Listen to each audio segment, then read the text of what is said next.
Tout est bien sécurisé sur le site de Sococim Industries. Les éléments de la brigade d'intervention polyvalente de la police nationale veillent au grain.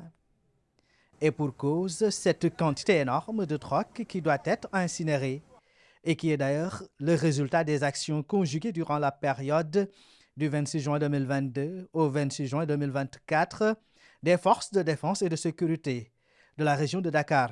Pour le chanvre indien, nous avons 3329 kg, 972. Pour le skunk, qui est une variété de chanvre indien, le poids est de 2 kg 190. Pour la cocaïne, nous avons 7552 kg, 326. Pour l'héroïne, nous avons 901 grammes. Pour le hashish, donc nous avons un poids de 56 kg 105. Pour l'ecstasy, nous avons 7251 pilules. La méthamphétamine fait 900 grammes. Le couche 122 kepa. Le crack 391 grammes. La kétamine 4500 kg. Les substances psychotropes diverses, particulièrement le Rivotril, le diazépam et le Temesta, 2644 comprimés. Pour les précurseurs chimiques, nous avons 450 kg de précurseurs chimiques, soit 200 kg de chlorure de calcium, 250 kg d'hydroxyde de sodium. Nous avons en plus 93 bonbonnes que nous appelons communément du protoxyde d'azote. Et enfin, les cannabinoïdes électroniques, appelés souvent e-cigarettes, mais à teneur de THC, c'est un nombre de 197 cartouches. Chanvre indien, skunk, cocaïne, hashish, entre autres substances nocives à la santé et qui ont un impact négatif sur la sécurité, l'économie, les droits de l'homme et l'environnement. Rien que cette quantité est estimée à plusieurs milliards de francs CFA. Nous pouvons l'estimer entre environ 400 et 700 milliards de francs CFA.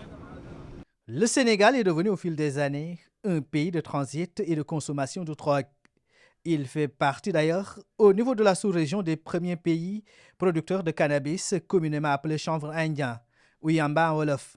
Ces différentes variétés de drogue ont souvent pour chacune des zones où la production se fait le plus. Pour la cocaïne, nous savons que ça vient de l'Amérique du Sud. Naturellement, la quantité la plus importante est passée par la voie maritime, mais il y a également d'autres saisies qui ont été opérées sur le vecteur terrestre. Pour les autres types de drogues, notamment le cannabis, c'est cultivé au Sénégal, mais ainsi que dans d'autres pays de la sous-région, et les produits saisis proviennent généralement donc de la sous-région, disons du Sénégal et des pays limitrophes.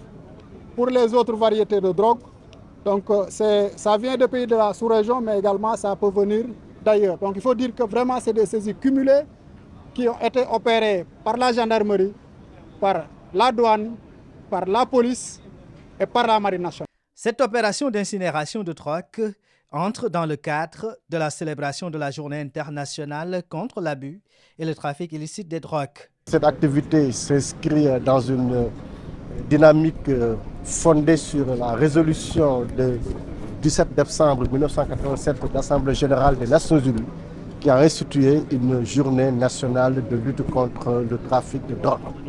Mieux qu'une journée, le Sénégal a décidé d'en faire une semaine durant laquelle on communiquera avec le grand public pour le mobiliser davantage aux fins de lutter contre ce fléau, mais également de procéder à l'incinération de quantités importantes de drogue. Cette journée de mobilisation est aussi destinée à sensibiliser la population aux risques encourus lors de la consommation de ces substances.